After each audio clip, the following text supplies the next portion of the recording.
BJP के देश में प्रदेश में ये तो बताते हैं कि हमारे राष्ट्रीय गीत की रचना किसने करी, इसको गाया किसने, लेकिन इनको ये बताने में लज्जा महसूस होती है कि इसको पहली बार 1896 में भारतीय राष्ट्रीय कांग्रेस के अधिवेशन में कलकत्ता में गाया गया था। अध्यक्ष महोदय,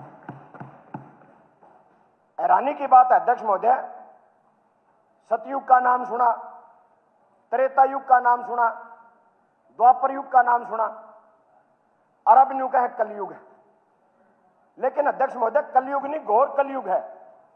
उपाध्यक्ष जी, आज वो लोग इस देश से देशभक्ति का सर्टिफिकेट मांग रहे हैं जिन्होंने इस देश के राष्ट्रीय तिरंगे को अपनाने में भी 50 साल का समय लगा दिया। अध्यक्ष महोदय,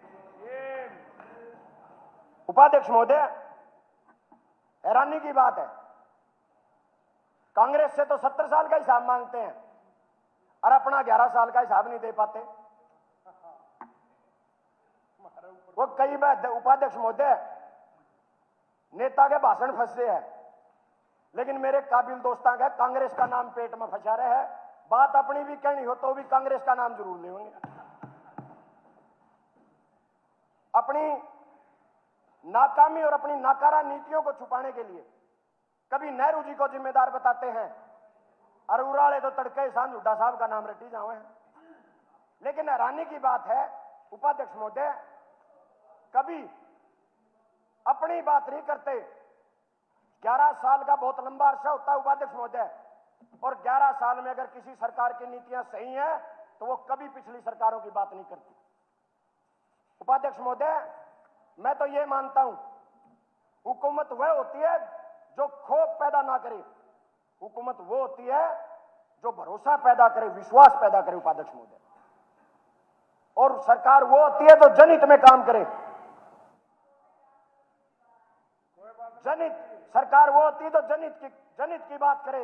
ये तो वो सरकार है जिसने ना तो कोई जन छोड़ा ना कोई जन नहीं छोड़ी, सब पर लाठी मारने का काम करे। उपाध्यक्ष महोदय, 750 किसान इस सरकार में शहीद हुए, अनेकों बार किसानों पे लाठीचार्ज हुआ, कर्मचारियों पे लाठीचार्ज हुआ, हमारी आंगनबाड़ी की बहनों के ऊपर लाठीचार्ज हुआ, एएनएम जीएनएम पे लाठीचार्ज हुआ, सरपंचों पे लाठीचार्ज हुआ। और तो और उपाध्यक्ष महोदय, जिन हमारी बहनों ने, जिन हमारी बेटियों ने इस हरियाणा प्रदेश का नाम पूरे देश में रोशन करने का काम किया, उनको भी बाल पकड़ करके उनको भी दिल्ली की सड़कों पे घसीटने का काम इस सरकार ने करने का काम किया। उपाध्यक्ष महोदय, कल मैं बेदी जी को सुन रहा था, दलित की बात कर रहे थे कि हमने दलित को सम्मान देने का काम किया। उपाध्यक्ष महोदय, 13 से ज्यादा राज्य अब भी ऐसे हैं जहां बीजेपी की पूर्ण बहुमत की सरकार है। दलित को सम्मान देने वाले भूल जाते हैं कि आज तक इस भारतीय जनता पार्टी ने किसी भी प्रदेश में एक सिंगल व्यक्ति को, दलित व्यक्ति को मुख्यमंत्री नहीं बनाया। उपाध्यक्ष महोदय, और ये दलित को सम्मान देने की बात करते हैं, जबकि इस भारतीय राष्ट्रीय कांग्रेस ने 5 दलित मुख्यमंत्री देने का काम किया। उपाध्यक्ष महोदय, उपाध्यक्ष महोदय, बड़ी हैरानी है किस तरीके से अपने मुंह मिठू बनते हैं। 11 साल में गरीबों को 15,000 प्लाट इन लोगों ने दिए। जब मैं गांव गिनन लाग जू जी तो लगभग 7300 गांव है हरियाणा में, गांव गल 2 प्लाट बंडा हुए और वाहवाही पीटते हैं कि हमने गरीब के लिए काम कर दिया, जबकि चौधरी भूपेंद्र सिंह हुड्डा की सरकार ने, कांग्रेस की सरकार ने 3,96,000 प्लाट 10 साल में देने का काम किया। उपाध्यक्ष महोदय,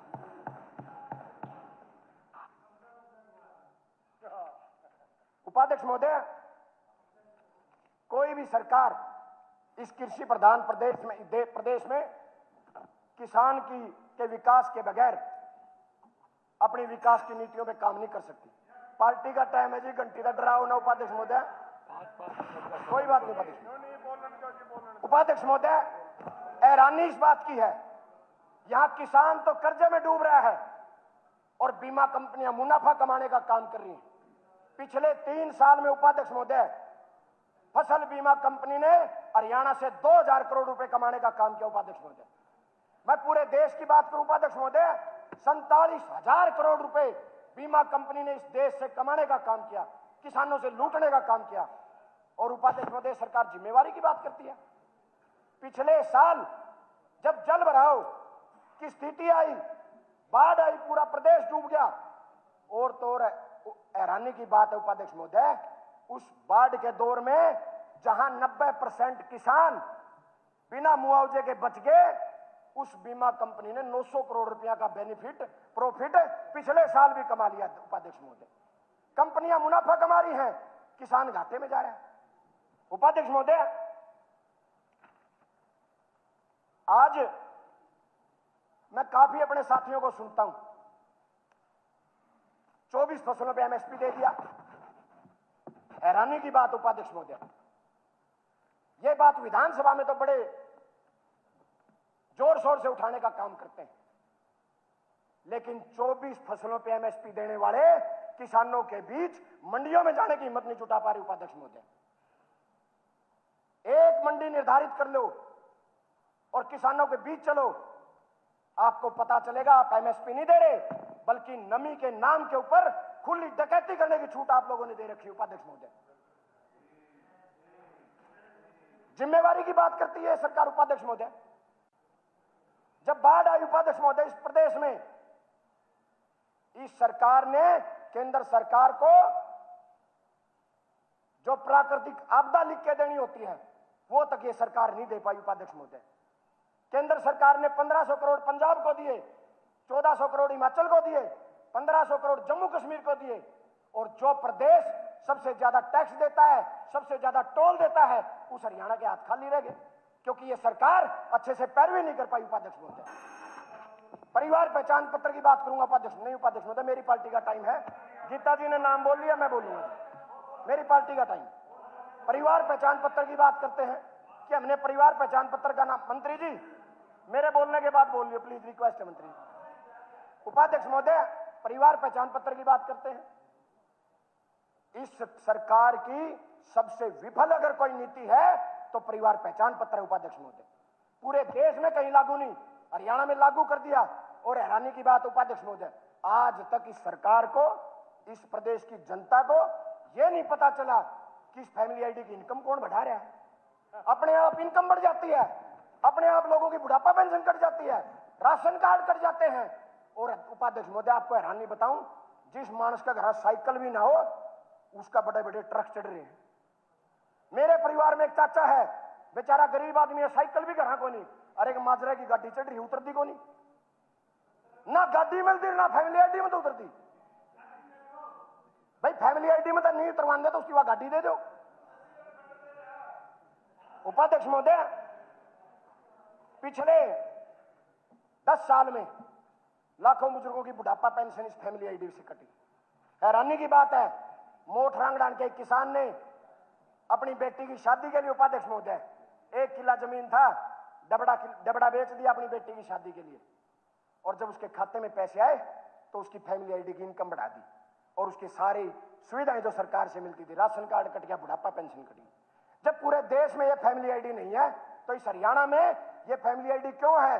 क्योंकि उपाध्यक्ष महोदय, यह फैमिली आईडी नहीं, यह इस बीजेपी का पॉलिटिकल वेपन है, जिसे राजनीतिक लाभ के लिए यूज कर रहे हैं। उपाध्यक्ष महोदय, ये युवाओं की बात करते हैं उपाध्यक्ष महोदय कि हमने युवाओं के लिए कर दिया। उपाध्यक्ष महोदय, जो सरकार 2 लाख रोजगार हर साल देने का वायदा करके सत्ता में आई थी, 11 साल में भी 2 लाख युवाओं को पक्की नौकरी नहीं दे पाई। उपाध्यक्ष महोदय, और ये लोग युवाओं की बात करते हैं। उपाध्यक्ष महोदय, आज हरियाणा का नौजवान या तो विदेशों में पलायन कर रहा है या नशे की दलदल में फंसता जा रहा है।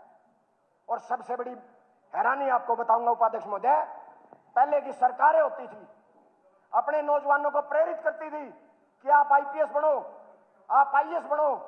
अरे वाले उपाध्यक्ष महोदय, न्यू गहन नौकरी तो सैनी, चलो पकोड़े तल लो और रील बना लो। ये सरकार, ये विश्व गुरु की सरकार, पहली बार ऐसा हुआ, पहली बार।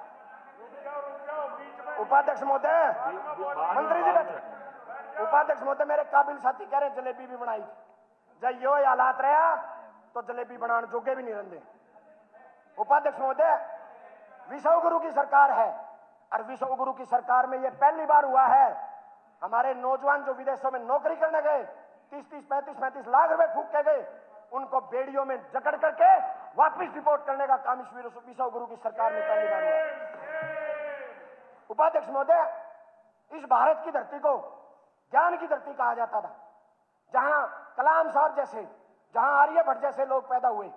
उपाध्यक्ष महोदय, आज हैरानी की बात है, आज यूरोप, रूस, इजराइल, वहां मजदूरों की जरूरत है, हिंदुस्तान से मजदूर मांग रहा है, और यह सरकार उसे भी उपलब्धि बता रही है कि हम हजारों मजदूर रूस को देने का काम करेंगे।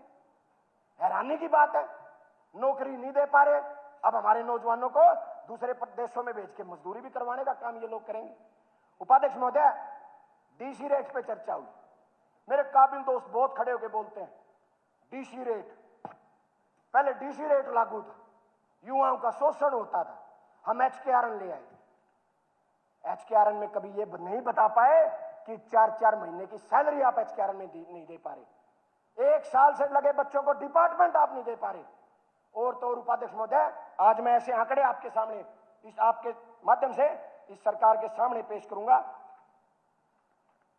उपाध्यक्ष महोदय, यूनिवर्सिटियों में सारे वीसी बाहर के लगा दिए, और आज हमारे बच्चों का किस तरीके से शोषण कर रहे हैं। मैं एमडी यूनिवर्सिटी का एक नोटिस आपके सामने लेके आया हूं, ये महान सदन सुने, और अगर इस सरकार में थोड़ी सी भी युवाओं के प्रति सहानुभूति है तो आज ही एक्शन लेने का काम करें। एमडीयू का एक नोटिस आया उपाध्यक्ष महोदय, जिसमें पीएचडी किए हुए बच्चों को 10,000 रुपए महीने पर लगाने का काम कर रहे हैं। लेक्चर कितने ही दे सकते हैं, लेकिन कैप लगा दी कि एक सेमेस्टर के सारे लेक्चर पढ़ाने पे आपको 60,000 रुपए मिलेंगे, यानी 1 साल के 2 सेमेस्टर में 1,20,000, 12 महीने में केवल 10,000 रुपए महीना मिलेंगे। ये हालात उपाध्यक्ष महोदय पैदा हो गए सारी यूनिवर्सिटी में। उपाध्यक्ष महोदय, मैं आपके सामने एक और बात करना चाहूंगा, ये सरकार प्रैक्टिस ऑफ प्रोफेसर आरएसएस के वीसी लगा दिए, और वो देखिए हरियाणा के बच्चों का कैसे शोषण कर रहे हैं। प्रैक्टिस ऑफ प्रोफेसर हिसार जीजे यूनिवर्सिटी, मंत्री जी पाछा बोलिए, गणिये बात बताऊंगा, समझ में आऊंगी तो। मैं जीजे यूनिवर्सिटी का एक नोटिस लेके आया उपाध्यक्ष महोदय, कोई भी बात है बोल देंगे, शोषण हो रहा है, किस प्रकार का शोषण हो रहा है, और इनके समय में डंकी रूट से जाते थे बच्चे, इस बार फॉरेन डिपार्टमेंट बनाया सरकार ने, ये बोलते ये सरकार बोल रहे हैं। उपाध्यक्ष महोदय आप बोले, शायद मंत्री जी बोले तो जस्सी को, शायद मंत्री जी ये बात, बैठ जाओ, बैठ यार। एक उपाध्यक्ष महोदय, मंत्री जी इस बात को नहीं जानते कि मैं सारे नोटिस गल्ले ले आया हूं, पक्के सबूत ले रहा हूं। ये जीजे यूनिवर्सिटी का मैं लेटर आपके सामने लाया हूं। कमाल देखो उपाध्यक्ष महोदय, हरियाणा के बच्चों के साथ क्या हो रहा है।